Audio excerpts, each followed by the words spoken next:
ចាប់តាំងពីឆ្នាំ1955ទៅដល់ឆ្នាំ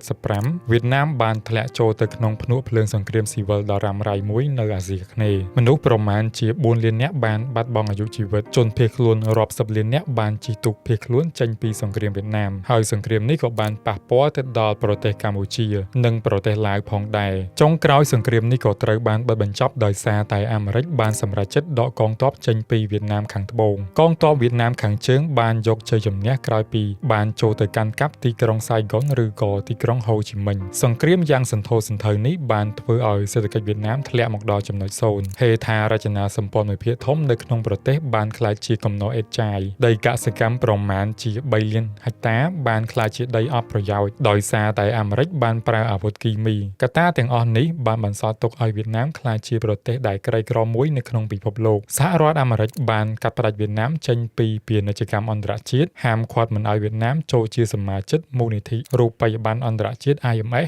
និងធនាគារពិភពលោក World Bank ដូចនេះវៀតណាមមិនអាចទទួលបានប្រាក់កម្ចីពីស្ថាប័នទាំងនេះទេឆ្នាំ1978វៀតណាមបានជួបគ្រោះទឹកជំនន់ដ៏ធំមួយនៅក្នុងប្រវត្តិសាស្ត្រដែលបានប៉ះពាល់ទៅដល់ប្រជាជនប្រមាណជា 4.5 លាននាក់និងមនុស្សប្រមាណជា 3 លាននាក់ត្រូវការជំនួយជាបន្ទាន់ទឹកជំនន់នេះបានធ្វើឲ្យស្ថានភាពកាន់តែអាក្រក់ស្របពេលដែលប្រជាជនកំពុងតែដាច់បាយស្រាប់ផង70% នៃប្រជាជនវៀតណាមរស់នៅក្រោមបន្ទាត់នៃភាពក្រីក្រប្រជាជនជាច្រើនអ្នកទទួលបានតែអង្ករពី1ទៅ2គីឡូក្រាមតែប៉ុណ្ណោះក្នុងមួយខែដើម្បីទទួលទានហើយជនជាតិវៀតណាមដែលកើតនៅក្នុងឆ្នាំ70និងឆ្នាំ80ពួកគេមានកម្ពស់ទាបឬក៏រូបរាងតូចដោយសារតែការខ្វះជីវជាតិឬក៏អាហារូបត្ថម្ភជាដើមខែធ្នូឆ្នាំ1978វៀតណាមបានបើកការឈ្លានពានមកកាន់ប្រទេសកម្ពុជាស្របពេលដែលប្រទេសវៀតណាមខ្លួនឯងផ្ទាល់កំពុងជួបបញ្ហាជាច្រើននៅក្នុងស្រុកសហគមន៍អន្តរជាតិបានថ្កោលទោសវៀតណាមចំពោះការឈ្លានពានអាមេរិកច្របាច់កសេដ្ឋកិច្ចវៀតណាមកាន់តែខ្លាំងឡើងជប៉ុននិងសហភាពអឺរ៉ុបក៏ផ្តាច់ជំនួយចេញពីវៀតណាមចំណែកឯចិនវិញបានកាត់ផ្តាច់ការផ្គត់ផ្គង់វត្ថុធាតុដើមទៅវៀតណាមនិងបើកការវាយប្រហារទៅលើភាគខាងជើងនៃព្រំដែនវៀតណាមចិនដែលធ្វើឲ្យវៀតណាមពាក់លីកងទ័ពអស់រាប់សិបម៉ឺននាក់បន្ថែមទៀតវៀតណាមត្រូវពឹងផ្អែកទាំងស្រុងទៅលើជំនួយរបស់សហភាពសូវៀតដើម្បីរស់តែនៅអំឡុងឆ្នាំ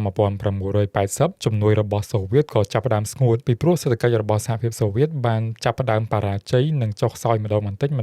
វៀតណាមអស់ពេលហើយដើម្បីកុំឲ្យរដ្ឋាភិបាលកុម្មុយនីសមួយនេះដួលរលំវៀតណាមបានផ្លាស់ប្ដូរកំណែទម្រង់សេដ្ឋកិច្ចដ៏ធំមួយដែលគេហៅថាដោយមួយដែលវាស្រដៀងទៅនឹងប្រព័ន្ធសេដ្ឋកិច្ចមូលធននិយមនៅតាមបណ្ដាប្រទេសលោកខាងលិចដែលជួយឲ្យចិនអាល្លឺម៉ង់កូរ៉េខាងត្បូងក្លាយជាប្រទេសអ្នកមានដោយមួយគឺជាមូលដ្ឋានគ្រឹះដែលធ្វើឲ្យវៀតណាមរីកចម្រើនដូចជាសពថ្ងៃជាលទ្ធផលយើងឃើញមានហេដ្ឋារចនាសម្ព័ន្ធយ៉ាងសម្បូរបែបនៅក្នុងទីក្រុងហាណូយឬក៏នៅទីក្រុងហូជីមិញប្រជាជនមានប្រាក់ចំណូលជាមធ្យមប្រហែលជា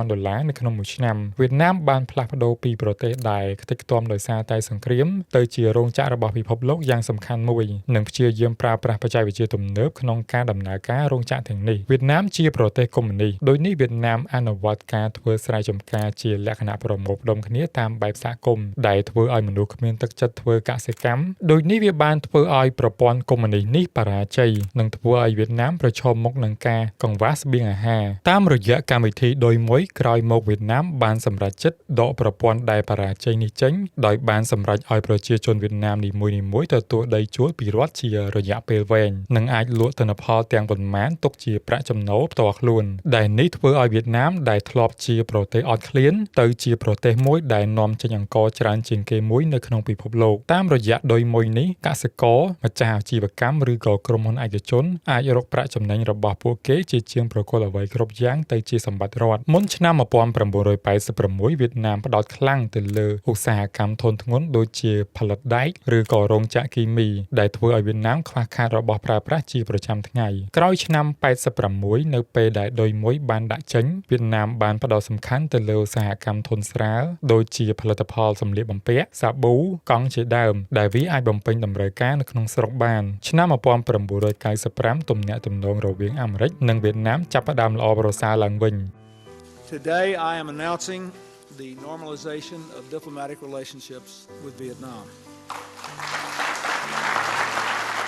ការហាមឃាត់របស់អាមេរិកទៅលើវៀតណាមក៏បានទម្លាក់ចោលដែលវាបានធ្វើឲ្យក្រុមហ៊ុនបរទេសមកវិនិយោគនៅប្រទេសវៀតណាមនិងអាចប្រើប្រាស់ប្រព័ន្ធហិរញ្ញវត្ថុអន្តរជាតិកំណែទម្រង់សេដ្ឋកិច្ចដោយមួយបានបើកចំហប្រទេសវៀតណាមឲ្យទទួលបានការវិនិយោគក្នុងការដំឡើងឧបករណ៍អេឡិចត្រូនិកនិងផលិតផលប្រើប្រាស់ផ្សេងៗទៀតហើយទទួលបានការបណ្ដាក់ទុនពីក្រុមហ៊ុនយក្សជាច្រើនដែលនៅក្នុងសង្វាក់ផលិតកម្មពិភពលោកឆ្នាំ2007វៀតណាមបានចូលជាសមាជិកអង្គការពាណិជ្ជកម្មពិភពលោក WTO ដែលធ្វើឲ្យអ្នកវិនិយោគកាន់តែទុកចិត្តប្រទេសវៀតណាមនិងអំឡុងឆ្នាំ2010វៀតណាមបានឈានចូលទៅការដំឡើងឧបករណ៍អេឡិចត្រូនិកតាមរយៈការវិនិយោគរបស់ក្រុមហ៊ុនធំៗដូចជា Samsung, LG, Intel ឬក៏ Apple ជាដើមពីព្រោះប្រទេសវៀតណាមមានស្ថិរភាពនយោបាយកម្លាំងពលកម្មទាបឆ្នេរសមុទ្រដែលវែងដែលធ្វើឲ្យផលិតផលមានតម្លៃសមរម្យវៀតណាមមានរោងចក្រដំឡើងទូរស័ព្ទដៃកុំព្យូទ័រនិងឧបករណ៍អេឡិចត្រូនិកជាច្រើនផ្សេងៗទៀតដែលវៀតណាមចំណេញប្រាក់ពីកម្លាំងពលកម្មតាមរយៈការដំឡើងនិងវេចខ្ចប់ផលិតផលរបស់ក្រុមហ៊ុនទាំងនេះហេដ្ឋារចនាសម្ព័ន្ធផ្លូវថ្នល់កំពង់ផែនិងស្ថិរភាពអគ្គិសនីក៏ជាមូលដ្ឋានគ្រឹះនៃការអភិវឌ្ឍជាតិវាថែមទាំងជាផ្នែកមួយយ៉ាងសំខាន់ក្នុងការទាក់ទាញអ្នកវិនិយោគពីបរទេសមកបើករោងចក្រនៅវៀតណាមប្រសិនបើមានការដាច់ភ្លើងឬក៏ដឹកជញ្ជូនយឺតយ៉ាវវាធ្វើឲ្យក្រុមហ៊ុនដែលបានវិនិយោគនៅវៀតណាមត្រូវខាតលុយរាប់សិបលានដុល្លារឯណោះសង្គ្រាមពាណិជ្ជកម្មរវាងចិននិងអាមេរិកក៏ជាកត្តាមួយដែលធ្វើឲ្យក្រុមហ៊ុនអាមេរិកបានរុញរោងចក្រទៅកាន់វៀតណាមជាច្រើនកន្លែងឧទាហរណ៍ជាក់ស្ដែងយើងឃើញមានផលិតផលរបស់ក្រុមហ៊ុន Apple មួយចំនួនត្រូវបានដំឡើងនៅវៀតណាមជាប្រទេសដែលសម្បូរទៅដោយរោងចក្រក្រុមហ៊ុនបរទេសផលិតផលក្រុមហ៊ុនបរទេសត្រូវនាំចេញលក់ជុំវិញពិភពលោកដូចនេះវៀតណាមជាប្រទេសដែលពឹងផ្អែកខ្លាំងទៅលើការនាំចេញវៀតណាមក៏មានកិច្ចព្រមព្រៀងពាណិជ្ជកម្មសេរីជាច្រើនប្រទេសដូចជាសហភាពអឺរ៉ុបសហគមន៍អាស៊ានចិនកូរ៉េខាងត្បូងជប៉ុនអូស្ត្រាលី នូវែលសេឡង់និងបណ្ដាប្រទេសជាច្រើននៅក្នុងទ្វីបអាមេរិកថ្មីនេះវៀតណាមបានផ្លាស់ប្ដូរពីប្រទេសដែលមានកម្លាំងពលកម្មទាបទៅជាប្រទេសដែលផ្ដោតសំខាន់ខ្លាំងទៅលើការបង្កើតបច្ចេកវិទ្យានិងប្រព័ន្ធសេដ្ឋកិច្ច Digital រដ្ឋាភិបាលវៀតណាមបានសម្រេចហ្វឹកហាត់អ្នកជំនាញ 50,000 នាក់ខាងផលិតបន្ទះឈីបនិងត្រូវធ្វើយ៉ាងណាបង្កើតក្រុមហ៊ុនរចនាបន្ទះឈីបឬក៏ Semiconductor ឲ្យបាន100ក្រុមហ៊ុនត្រឹមឆ្នាំ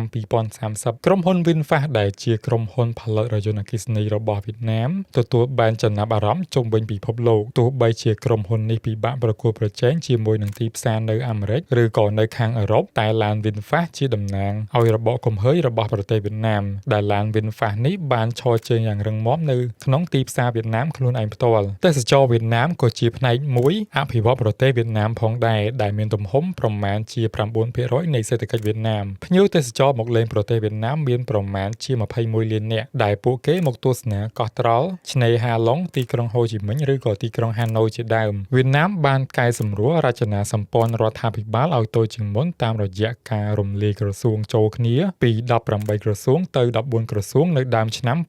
2025រដ្ឋាភិបាលបានដកចេញរដ្ឋបាលថ្នាក់ស្រុកចេញទូទាំងប្រទេសពោលគឺវៀតណាមគ្រប់គ្រងពីរដ្ឋបាលថ្នាក់ខេត្តទៅរដ្ឋបាលថ្នាក់ឃុំដោយផ្ទាល់តែម្ដងគោលដៅរបស់វៀតណាមគឺធ្វើយ៉ាងណាដើម្បីកាត់បន្ថយបុគ្គលិកនៅក្នុងស្ថាប័នរដ្ឋប្រមាណជា